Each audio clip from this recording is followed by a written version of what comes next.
Jodhpur commissionerate की जिला पश्चिम police ने 2 ऐसे शातिरों को पकड़ा है जो ग्राहकों को धोखे में रखकर फर्जी तरीके से सिम कार्ड एक्टिवेट कर साइबर ठगों को उपलब्ध करवाते थे। पुलिस ने इस सिंडिकेट के 2 सदस्यों को पकड़ा है। इनमें से एक शातिर एयरटेल और वीआई सिम बेचने वाला रिटेलर मोबाइल शॉप संचालक है। अब तक पूछताछ में खुलासा हुआ है कि इन लोगों ने 300 फर्जी सिमें साइबर ठगों को दी और तकरीबन 50 लाख रुपए तक का फ्रॉड किया। दोनों आरोपियों के कब्जे से पुलिस ने 104 SIM card, 31 mobile phone, 2 fingerprint scanner, एक चेकबुक, 5 एटीएम कार्ड, 9 हस्ताक्षर किए हुए खाली चेक, आधार, पैन कार्ड और हिसाब की डायरी भी बरामद की है। आरोपियों द्वारा फर्जी तरीके से जारी मोबाइल सिम को लेकर देश के विभिन्न इलाकों में 38 शिकायतें दर्ज हो चुकी हैं, जिनमें 50 लाख रुपए से ज्यादा की साइबर फ्रॉड की वारदातें होना सामने आया है। डीसीपी वेस्ट राजर्षि राज वर्मा ने प्रेस वार्ता में बताया कि साइबर क्रिमिनल्स के नेटवर्क को तोड़ने के लिए पुलिस लगातार अभियान चला रही है। इस बीच एक सूचना मिली कि सालावास रोड पर राहुल मोबाइल वाला एयरटेल कंपनी के करीब 40 सिम फर्जी तरीके से जारी कर चुका है। आरोपी एक मोबाइल शॉप का संचालक व सिम रिटेलर है। वो फर्जी तरीके से मोबाइल सिम उठाकर उन्हें साइबर क्रिमिनल्स के नेटवर्क तक पहुंचा रहा है। पुख्ता जानकारी के आधार पर बासनी थानाधिकारी नितिन दवे की अगुवाई में साइबर सेल प्रभारी के साथ विशेष टीम गठित की गई। पुलिस टीम ने फर्जी तरीके से जारी हुए कुछ मोबाइल सिम के नंबरों की डिटेल खंगाली तो पता चला कि एक व्यक्ति के नाम से 4 या 5 मोबाइल सिम जारी हुई है। इस पर पुलिस टीम ने शामिल एसआई सुरेश कुमार, डीएसटी प्रभारी एसआई पिंटू कुमार, बासनी थाने के head constable Dinesh, cyber expert constable Jagdish, constable Dinesh Nayal, Ramdin, Suresh Kumar व शंकर लाल की टीमों ने उन लोगों को ढूंढा जिनके नाम से मोबाइल सिमें जारी हुई थी। उन लोगों से पूछताछ की तो उन्होंने खुद के नाम से दूसरी सिम होने से अनभिज्ञता जताई, लेकिन इन सभी ने राहुल मोबाइल वाला से ही एक सिम लेना बताया। ऐसे ही एक व्यक्ति मूलतः यूपी के लखनऊ में मणियाऊ थाना अंतर्गत 6 मील मुस्लिम नगर, सीतापुर रोड, हाल सांगरिया फाटा, राधे कृष्णा विहार निवासी सूरज सिंह पुत्र विजय सिंह ने पुलिस को बताया कि उसने सितंबर 2024 में अपनी बीएसएनएल सिम पोर्ट कराने के लिए राहुल कुमार झा मोबाइल वाला से संपर्क किया था। वहां राहुल के कहने पर उसके साथ काम करने वाले मोहम्मद इकबाल, मोहम्मद शरीफ ने सूरज सिंह को धोखे में रखकर आधार कार्ड लिया और फोटो खींचकर फिंगरप्रिंट लिए और 2-3 दिन बाद में आने को कहा। डीसीपी वर्मा ने बताया कि 3 दिन बाद सूरज सिंह वापस राहुल के पास गया तो उसने बताया गया कि प्रोसेस पूरा नहीं हुआ है, इसलिए सिम एक्टिवेट नहीं हुई है और इसी बहाने दोबारा प्रक्रिया पूरी कराई। उसे विश्वास दिलाने के लिए कि एक खाली सिम थमा दी गई, लेकिन वो भी 3 दिन तक चालू नहीं हुई तो सूरज दूसरी बार आरोपियों के पास पहुंचा। आरोपियों ने एक बार फिर वही प्रक्रिया पूरी कराई और इसी तरीके से उसके नाम से 3 सिमें एक्टिवेट कर दी गई, जिसके बाद सूरज को पता नहीं चला। इस पर बासनी थाने में सूरज सिंह की रिपोर्ट पर एफआईआर दर्ज की गई है। सिम का फर्जीवाड़ा करने वाले गैंग के खिलाफ अहम जानकारी मिलने के बाद पुलिस टीम ने बिहार के मधुबनी में राजनगर थाना अंतर्गत कैथई, हाल सांगरिया फाटा, राधा कृष्ण विहार निवासी राहुल कुमार झा पुत्र रमन झा और उसके साथी मुल्तिया फलूदी के देणोक, हॉल सांगरिया इंदिरा नगर निवासी मोहम्मद इकबाल पुत्र इब्राहिम अली तेली को गिरफ्तार किया। बाद में इन दोनों को कोर्ट में पेश कर पुलिस रिमांड पर लिया गया है। दिन पहले हमारे पास सूचना आया कि एक एयरटेल और वोडाफोन का एक ऑथराइज्ड एजेंसी है बासनी थाना एरिया में, जो कि फर्जी तरीके से सिम एक्टिवेट कराकर आगे साइबर क्रिमिनल्स को बेच रहा है।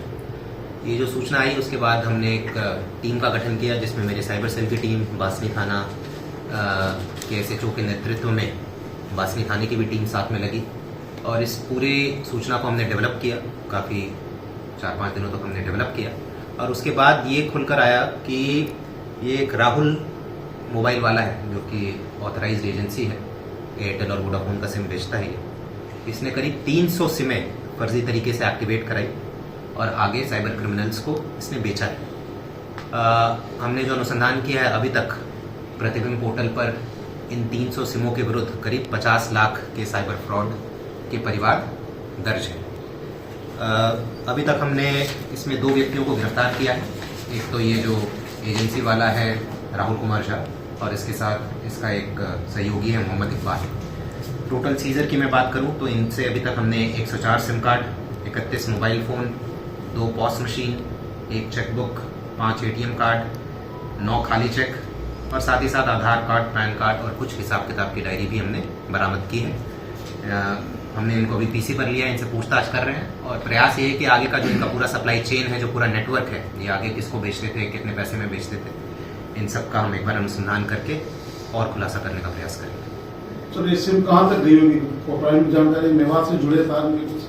हाँ बिल्कुल, अभी प्रारंभिक तौर पर यही आ रहा है कि मेवात और भरतपुर साइड के कुछ लोगों के संपर्क में आए थे सोशल मीडिया के मार्फत, और उनको उन्होंने ये सिम कार्ड्स बेचे। कितने बेच सकते हैं इसमें? अभी जो सिम कार्ड तो इन्होंने 500 रुपये के आसपास एक सिम कार्ड बेचा है, पर जो आगे के लेवल पर ये और ज़्यादा इनका वैल्यू होगा बेचने का। सर ये किस तरीके से सिम को लेते थे, मतलब जो ओरिजिनल सिम का जो हकदार था उससे कैसे ये सिम लेते थे?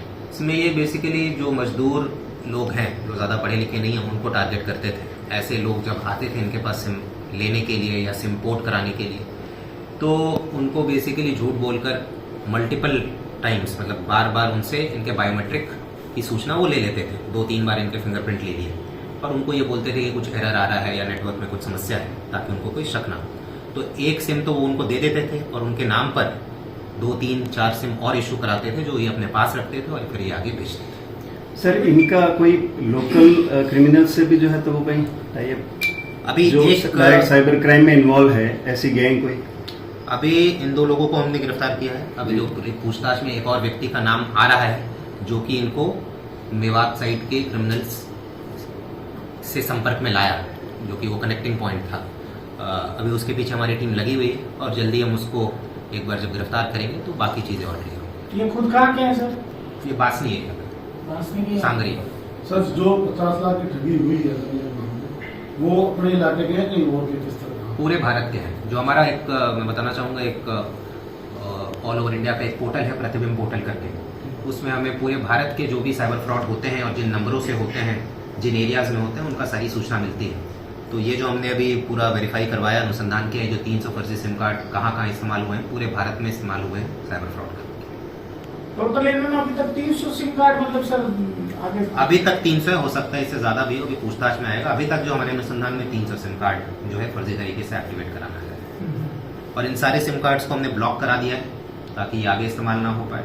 साथ ही साथ इनके बैंक अकाउंट्स भी हमने फ्रीज कराने की प्रक्रिया भी शुरू कर दी है ताकि इनके बैंक अकाउंट्स आगे इस्तेमाल ना हो सके। जो एयरटेल वोडाफोन है उनको भी हम पत्र लिखते हैं ताकि इनको ब्लैक लिस्ट कर दिया जाए और आगे ये कोई काम ना कर सके। ये बेसिकली एयरटेल और वोडाफोन कंपनी के ज्यादातर सिम यूज करते थे। बिल्कुल, एयरटेल और वोडाफोन की एजेंसी इनको मिलेगी। सर आपने बताया कि कुछ लोगों को आपने ट्रेस किया जिनके नाम से उठी थी, उनसे कोई जानकारी सामने कौन है? परिवादियों की बात कर रहे हैं जिनके नाम से?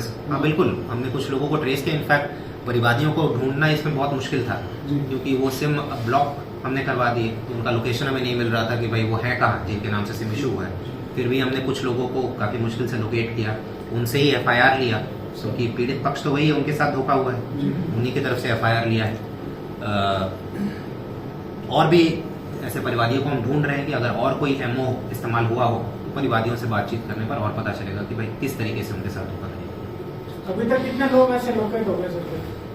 परिवादी यहाँ पर अभी 2 लोगों को हमने लोकेट किया, बाकी मजदूर है तो वो आते जाते रहते हैं, कोई यहाँ पर है, कोई वापस चला गया। ठीक है सर।